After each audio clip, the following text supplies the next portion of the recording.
It was on a cloudy Wednesday morning when Aisha first noticed the blind man. She had just finished her 8 a.m. lecture and was heading toward the local stall to buy a pack of biscuits and bottled water. All her pocket money could afford that day. He was sitting on a tattered mat beside a busy roadside near the campus entrance. Dark glasses covered his eyes, and his dusty clothes hung off him like they didn't belong. A worn-out sign leaned against a rusted tin bowl beside him. "I am blind. Please help me." People passed him like he didn't exist. Some stepped over his foot. A few students even laughed behind his back. But Aisha, even in her own hunger, couldn't ignore him. She stood for a moment, hesitating. She had only one pack. She looked at it, looked at him, and tore it in two. She bent beside him quietly and said, "Here, you can have half." The man lifted his head slowly. His voice was deep but calm. "What is your name?" "Aisha." He didn't smile. He only nodded. "Thank you, Aisha." From that moment, something inside her changed, and she didn't understand why. Every evening after class, while others rushed to their hostels or the food canteen, Aisha always took a different path. It led her through a dusty street, past a closed-down stall, and under a large baobab tree where an old wooden bench sat, cracked and worn, yet holding something precious. Or rather, someone Aminu, the blind beggar who never asked for much. He always sat quietly with his cane resting beside him, and a little bowl in front of him filled with coins from kind strangers, though on many days it was empty. But no matter what, he always smiled when he heard her footsteps. "Is that you, Aisha?" he would say softly. And every time she'd smile, "It's me, Aminu. I brought something for you." She would sit beside him, unwrapping her food. The only meal she had for the whole day, meant for her lunch. Sometimes her dinner, too. She never told him that part. They would talk for hours about the sun, about the smell of roasted plantain in the air, about her school, his dreams, her mother's old jollof recipe. Aminu listened like he could see every word she said. Sometimes he would tell her stories about stars she could barely see through the polluted sky, about how beautiful the world still was even in darkness.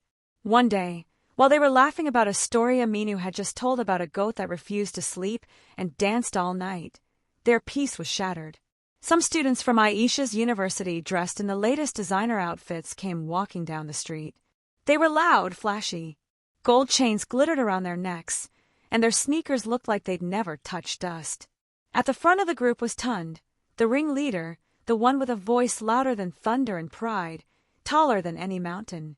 "Ah, see who we have here," laughed, his eyes resting on Aisha and Aminu. One of the girls laughed loudly.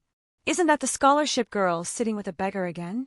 Another boy, chewing gum and wearing a diamond-studded wristwatch, threw his half-empty bottle of water. It landed right on Aminu's lap, soaking his faded trousers. Aisha jumped up. "Hey, what's wrong with you?" Tun stepped closer, smirking. "Why waste time with a blind beggar, Aisha? You're already poor. You want to marry poverty, too?" The others laughed. One of them pulled out her phone and pretended to take a selfie. "Smile, beggar boy. This will trend." Aminu lowered his head, saying nothing. His hand shook slightly. The bottle rolled off his lap and hit the ground. Aisha turned to them, eyes burning. "You think you're better because of your clothes, your watches? You have everything, but your hearts are empty." Tun scoffed. "Come join us. I can buy you lunch in a real life, not this charity project." Aisha's voice cracked as she said, "I'd rather starve every day than walk with people like you." Tun rolled his eyes. "No wonder you're stuck here." They walked off, their laughter ringing through the dusty street like poison in the wind. Aisha turned to Aminu. He was quiet. Too quiet. His hands were clenched. "I'm sorry," she whispered, kneeling beside him. "I should have stopped them. I should have." He shook his head slowly. "You don't need to say sorry for their wickedness. I'm used to it." She reached for his hand. "No," she said. "You shouldn't be used to pain. You deserve kindness, too." Tears fell from her eyes, but she didn't wipe them. And when he smiled again faintly, gently, she saw something unshakable in him. Something the rich kids couldn't touch. Dignity, strength.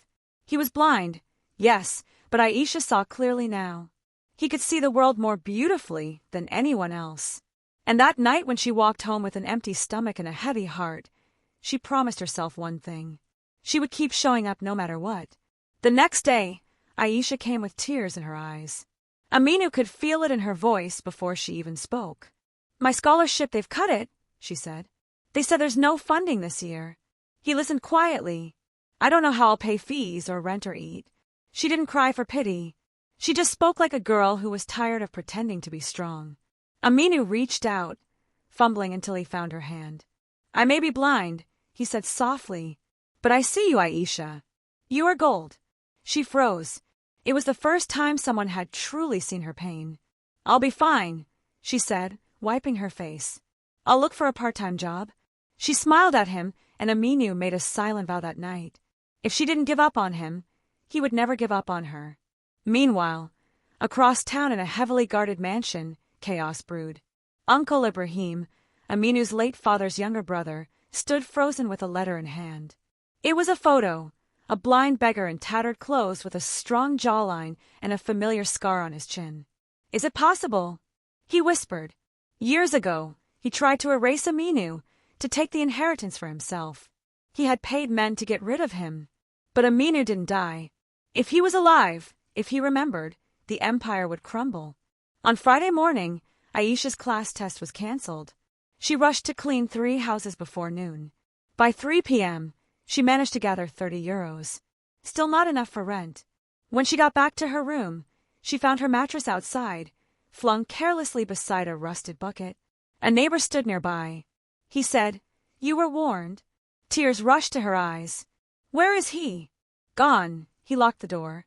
Aisha stared at her clothes, now soaking in the dirt after a light rain. She dropped to her knees and pressed her palm to her face, hiding her sobs.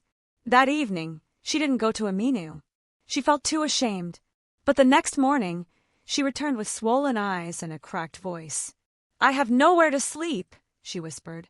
Aminu turned his head slowly toward her. "Then stay here." Her mouth opened slightly. "Here on the mat," he said. "It's not much, but it's safe." She looked around. Flies buzzed nearby, and the ground was still wet from last night's rain. But something about the way Aminu spoke made her believe she'd be okay. She lay down beside him using her school bag as a pillow, and for the first time in days, she felt calm. Aminu whispered, "You don't have to carry the world alone, Aisha." And in that moment, 2 broken people became each other's home. But neither of them knew that a black SUV was parked down the road, watching them from behind tinted glass. The men inside were not there to help. They were sent to make sure Aminu would never be found again. Aisha slept beside Aminu on the ground, using her wrapper as a blanket. When it rained, they'd curl under a broken umbrella someone had thrown away. She tried to smile. "At least we don't have to pay for this kind of hotel." But Aminu could hear the sadness in her voice. She had lost weight. Her cheeks were hollow, and her eyes looked tired. Every day she fought to survive, washing people's clothes, picking used bottles to sell. The next day, she came to Aminu with a cup of water and 3 spoons of soggy gari. "That's all I could manage today," she said. She didn't take a bite. She gave it all to him. He touched the cup carefully and asked, "Did you eat today?" She hesitated, then nodded. "Yes." But she was lying. Later that night, while Aminu dozed off, Aisha clutched her stomach, too weak to sleep. The pain of hunger felt like fire in her belly. But she didn't wake him. She couldn't. He had already lost his sight. She wouldn't let him carry her pain, too. She cried silently, the tears mixing with the rainwater dripping from the edge of the umbrella. Just then, 2 boys passed by and shouted, "Ah, look at Love in the Gutter." They laughed and walked off. Aminu didn't flinch, but Aisha's eyes filled with tears, not because of the insult, but because she realized something painful. She was falling in love with a man who might never see her smile, with someone who had nothing to offer. But in her heart, he was everything. Aisha hadn't been home in almost 3 years. Life had been hard, but pride had kept her from returning. That day, after washing clothes from sunrise till her fingers wrinkled, she walked the long, dusty road to her family home. Not because she wanted to, but because she was tired. Tired of fighting alone. Tired of pretending she was fine. She needed to see her father. To remember the man who once wiped her tears with his shirt and called her his star girl. When she entered the compound, her younger sister, Fatima, ran to her and embraced her tightly. Aisha, you didn't tell me you were coming. Aisha smiled weakly. I wasn't sure I'd be welcomed. But her heart broke when she saw the shock and coldness on her father's face as he stepped out of the house. His gray beard had grown fuller, but his eyes were just as sharp. He didn't return her smile. Aisha, he said stiffly. So it's true, she blinked. What's true, Papa? I heard you've been sleeping on the street with a blind beggar. His voice cracked the air like thunder. Aisha's lips trembled. He's not just a beggar. His name is Aminu. He's kind. He's gentle. You brought shame to this family. He snapped, slamming his palm against the wooden pillar. My daughter, lowering herself to feed a useless blind man in the gutter. Tears welled in Aisha's eyes. He helped me feel human again. Papa, when I had nothing. When even food was hard to find. He shared the little he had. He didn't judge me. He just saw me. He's nothing. Her father shouted. And you've reduced yourself to nothing. She turned away, biting her lower lip to stop herself from crying. But Fatima stepped between them. Papa, stop, Fatima said firmly, her own eyes shining with tears. You don't know what she's been through. You didn't ask. You didn't even hug her. She threw her future away, he growled. No, Fatima whispered. She's surviving, and loving someone who's broken doesn't make her weak. It makes her strong. The silence hung in the air like smoke. Aisha wiped her tears and looked at her father one last time. I didn't come to beg. I just wanted to feel like your daughter again. He didn't answer, and that silence broke her heart more than any insult. She turned to Fatima and whispered, Thank you. Fatima followed her outside. Please don't go back to sleeping on the street. I'll be okay, Aisha said. At least now I know who truly sees me. She walked into the fading evening light, barefoot, carrying a torn bag on her back and a storm inside her chest. But as she walked, she whispered Aminu's name.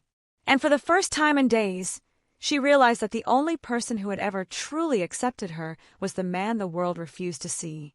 The street was quiet when Aisha returned.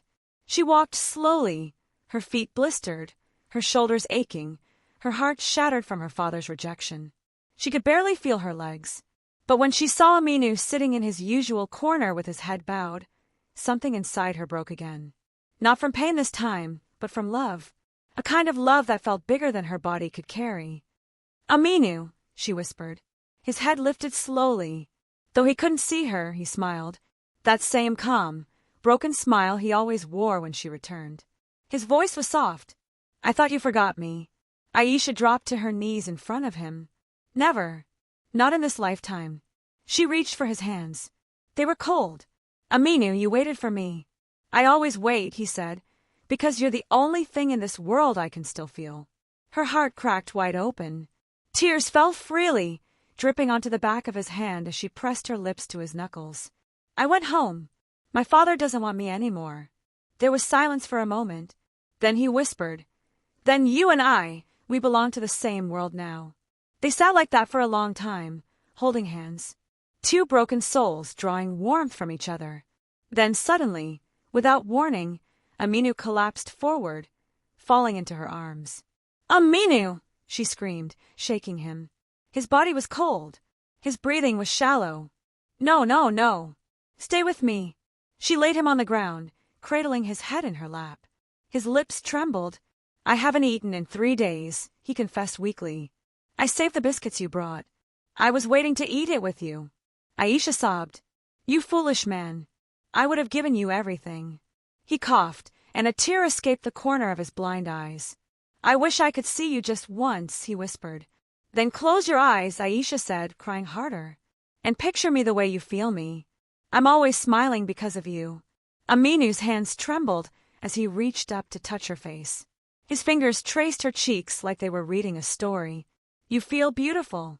She laughed softly through her tears. You're the only one who's ever said that to me and meant it. The next day, Aminu lay on a torn mattress in the corner of the tiny abandoned shop they had found shelter in. He hadn't spoken in hours. His lips were dry, his forehead burned like fire. Aisha knelt beside him, wiping his face with a wet rag. Stay with me, she whispered. Please, Aminu. Stay with me. His chest rose and fell in slow, painful gasps. The fever had worsened overnight. He barely recognized her anymore. His once gentle words had turned into murmurs she couldn't understand. Aisha stared at the envelope in her bag. Her last savings. Money meant for her final year school fees. Everything she had worked for. Her dreams of graduating. Of becoming something more. But if Amina died, what would it all mean? She gripped the envelope tightly and stood up. Her hands shook as she kissed his burning forehead. "I'll come back," she whispered. "Don't leave me." She ran down the market road, past the rows of hawkers, through the narrow alleys of their town. She ran straight to the local clinic, breathless and desperate. "I need help," she cried. "Please, my friend is very sick." The nurse looked at her stained clothes and frizzy hair with hesitation. "Do you have money?" Aisha didn't answer. She just held out the envelope with both hands, tears pouring from her eyes. "This is all I have. Please save him." The nurse took the money and nodded. And that's how Aminu was admitted. That night, Aisha sat beside his hospital bed, holding his hand. His fever slowly dropped. The machines beeped steadily. She smiled weakly, her body tired, her eyes heavy, her heart hollow. She had saved him, but she had nothing left for herself. 3 days later, Aisha made the hardest decision of her life. She walked to her family house again.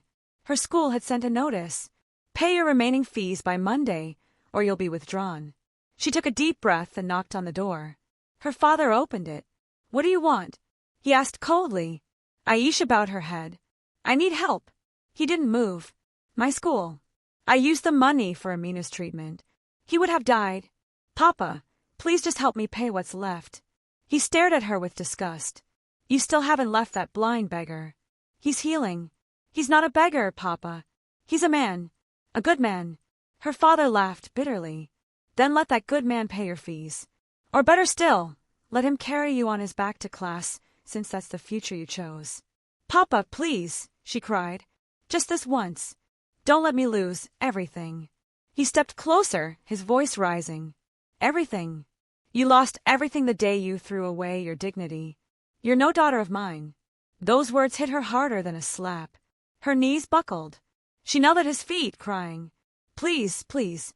Her sister Fatima came out and rushed to her side. "Papa, stop. This is too much. She's still your child." He pointed at the gate. "Take your nonsense and go." Aisha collapsed into Fatima's arms, sobbing so hard she couldn't breathe. Fatima held her tightly. "It's okay, Aisha. He doesn't know what love is.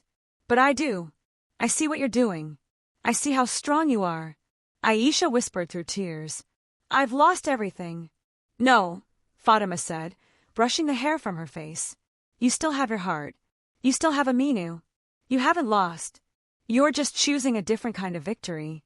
They sat on the ground for a long time, the sky darkening above them.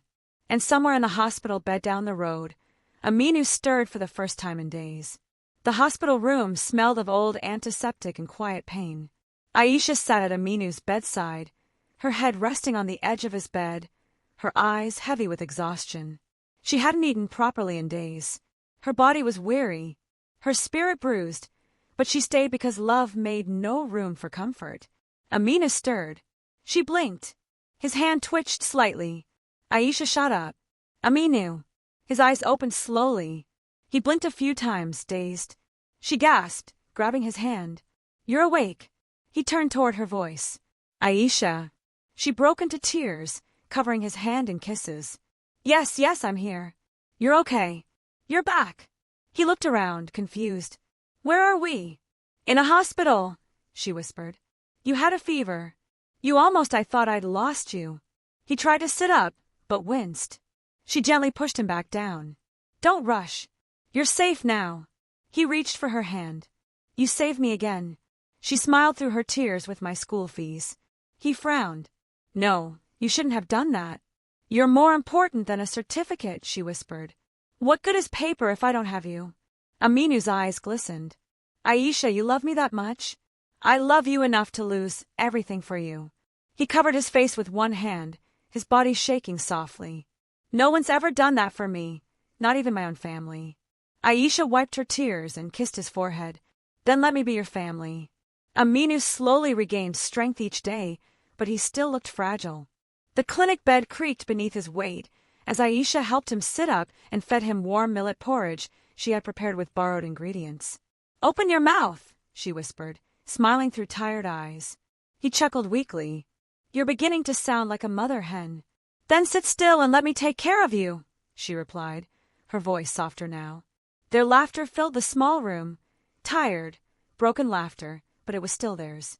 At night, she held his hand while he slept. At dawn, she bathed his body with a wet cloth and whispered prayers no one taught her. Only pain had made her learn them. Yet outside the small clinic window, a dark shadow moved. A black Prado parked by the far end of the street. Inside it sat Uncle Ibrahim in a deep blue kaftan, a gold wristwatch gleaming on his wrist. "So," he said quietly to the driver, "the fool thought he could run from me?" The driver shifted nervously. Uncle Ibrahim continued, "Aminu is alive and he's in love with some village girl named Aisha. They think they're safe, but I'll finish what I started." He stepped out of the car and walked into a nearby bar. From there, he made one phone call. "Find him," he said coldly. "Rough him up. Nothing fatal. Just a reminder of what happens when you forget your place." Later that night, Aisha left the clinic to fetch water from the nearby borehole.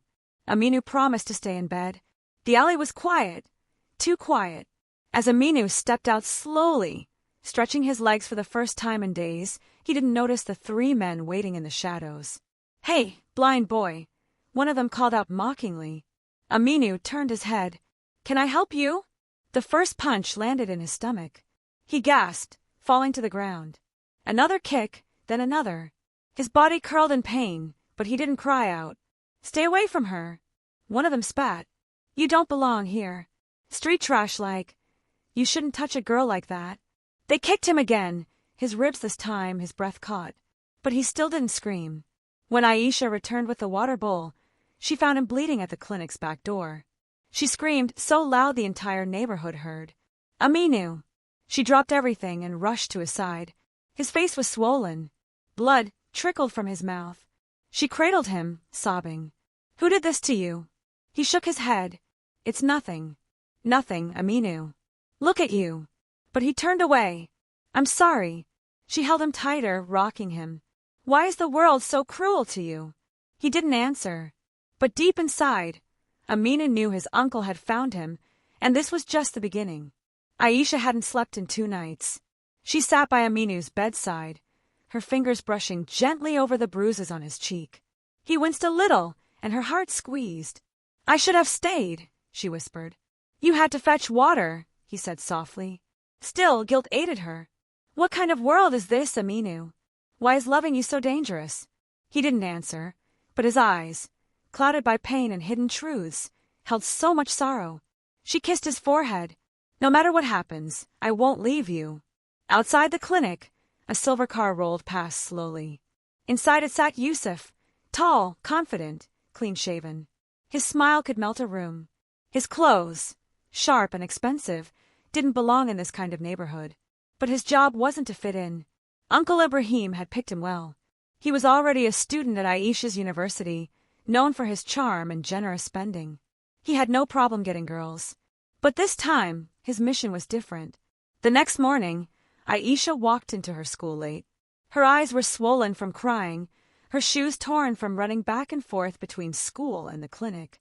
Students whispered, "That's the girl dating a blind beggar. She's throwing her life away. She used to be so promising." She kept her head down. She didn't have time for them. As she waited outside her lecturer's office, someone approached her. "Hi, are you Aisha?" She looked up. He was handsome, very light-skinned, well-dressed and confident. A stranger. "Yes, I'm Yusuf. I've seen you around. I hope I'm not disturbing you." She shook her head, unsure. "I noticed you've been quiet lately. If you ever need someone to talk to, I'm a good listener." She forced a polite smile. "Thanks." He didn't push further that day, but the next day he brought her lunch. The day after that, he helped her carry her books.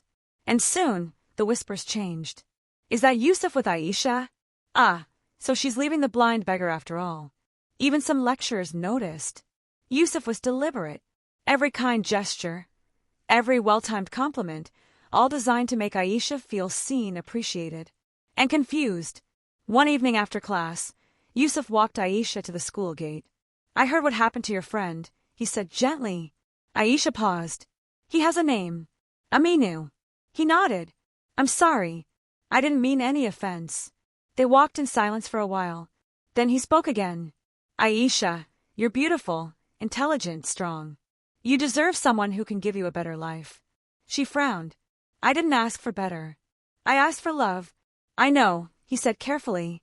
"But wouldn't you rather be with someone who can take care of you, support you through school, help your future?" She stopped walking. "Is this why you've been helping me?" He looked sincere. "Aisha, I like you a lot, and I'm not blind so I can see how beautiful you are." She blinked, hurt. What does his blindness have to do with anything? Yusuf hesitated. "I just meant you know nothing about Aminu." She snapped. "And you know nothing about love." He reached for her arm gently. "I just want you to think about your life. You're too good to waste it on someone who will only bring you pain." Her voice trembled, but her eyes were strong. "Let me tell you something, Yusuf. Amina may not have money or eyes that see, but he sees me in ways no one ever has. He knows the sound of my pain. He listens when I say nothing. He prays for me when I don't even believe. He is my light." She turned sharply and walked away. Yusuf watched her go, stunned. Inside his pocket, his phone vibrated. He picked it up. "She's not falling for it," he muttered. Uncle Ibrahim's voice hissed through the speaker. "Then we try something else. But that girl must leave him, or I will ruin them both." Aminu lay on the thin mattress. His hands stretched across the bed, reaching for Aisha's.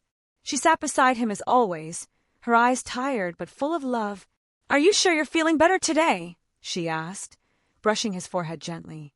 "I am," he said, trying to sound strong. "I even managed to walk around the clinic." She smiled, though the corner of her mouth quivered. "That's good. You'll be back on your feet soon." But her heart carried a storm. Earlier that day, she had found a letter slid under the clinic door. There was no name, just a single line written in bold red ink. "Leave him now, or suffer for loving a lie." She hadn't shown it to Aminu. Not yet.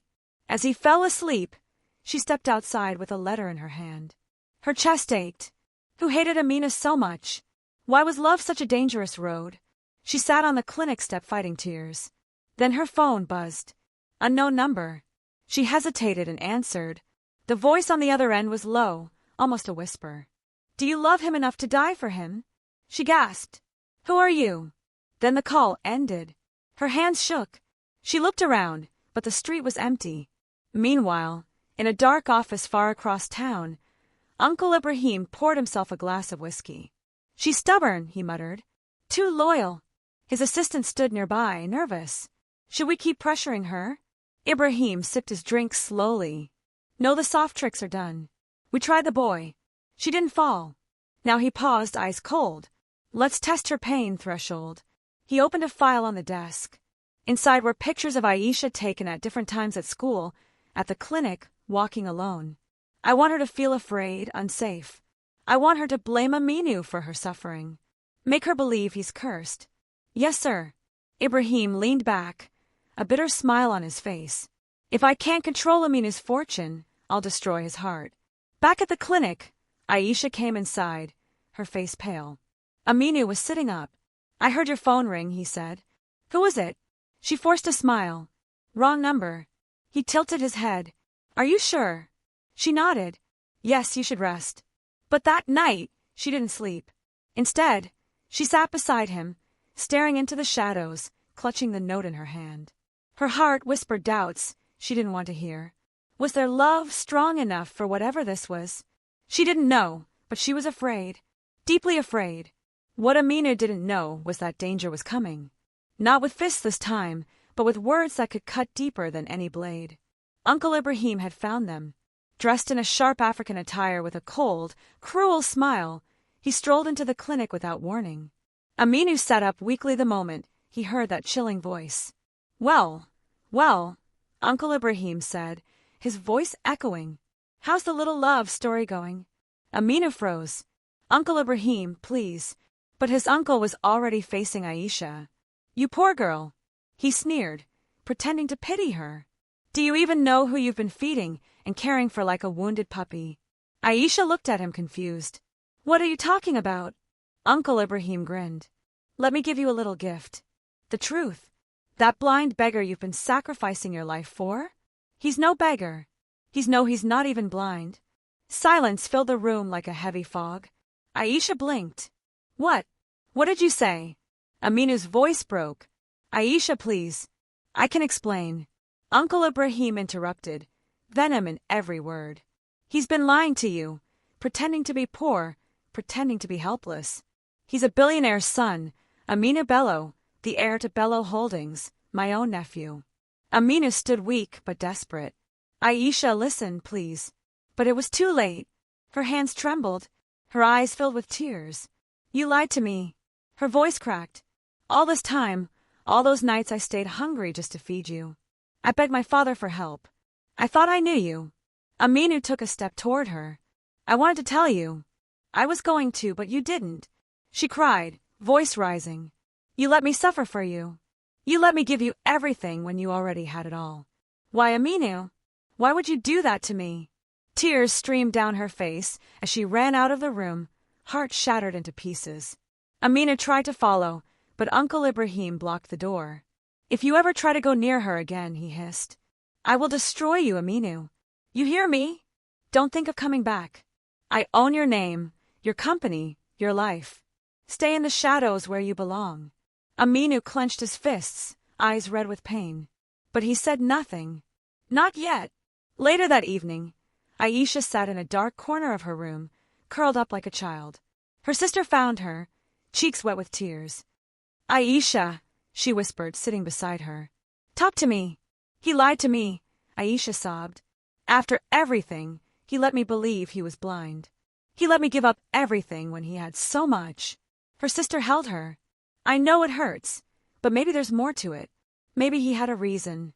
I just wish I heard it from him, she whispered, not from someone who wanted to see me hurt. The next day, there was a knock at their door. It was Aminu. He stood breathing heavily, eyes filled with sorrow. Aisha, he said, voice raw. Please let me talk. She hesitated, then stepped outside. They sat under the stars, both too broken to speak at first. Then he began. I never meant to lie to you. I was running, hiding from a life I didn't want. From an uncle who wanted to control me, take everything my father left behind. He told lies about me, ruined my name, left me with nothing but pain. Aisha listened in silence. I pretended to be blind to protect myself. I wanted to know if love could exist without money, without status. Then I met you, and suddenly the lie started to feel real. Because you were the only truth I had. His voice cracked. Every moment with you healed something in me. But I was afraid that if I told you the truth, I'd lose the only person who ever saw me for who I truly am. Aisha wiped her tears, trying to hold her heart together. Why didn't you trust me enough to tell me? I didn't trust myself, he whispered. Then she reached out slowly, touched his hand. I still feel betrayed. But I know pain, too. And I know what it means to run. I see you, Aminu. Not the money, not the lie, just you. He broke down, pulling her close. I love you, Aisha. I always have. She held him tightly. I love you, too. Just don't ever lie to me again. She collapsed into his arms, sobbing. I would have stayed, even if you were poor forever. I know, he whispered. They sat in silence, holding each other tightly. Two broken hearts came back together. Not because the past didn't hurt, but because their love was strong enough to survive it. And as the morning sun rose, a file was handed to the police containing proof of fraud, blackmail, and embezzlement committed by Uncle Ibrahim. The net was closing in, and a storm was coming. The sun rose slowly that morning, but nothing felt bright. Aminu had not slept. He knew staying had made her a target. He stood by the window, silent, listening to her gentle breathing. He wished he could protect her from everything, but how do you shield someone from a shadow? He picked up his phone. It was time. At the regional police station, Detective Fatima placed the file on the table in front of her commanding officer. This is everything, she said. Fake transactions, stolen funds, secret accounts, all traced back to Mr. Ibrahim. The officer raised his brow. You're certain? Positive, she said. We also received a confidential voice recording him threatening a young woman named Aisha. "Arrest him," the officer said without blinking before someone gets hurt. But Uncle Ibrahim was already a step ahead.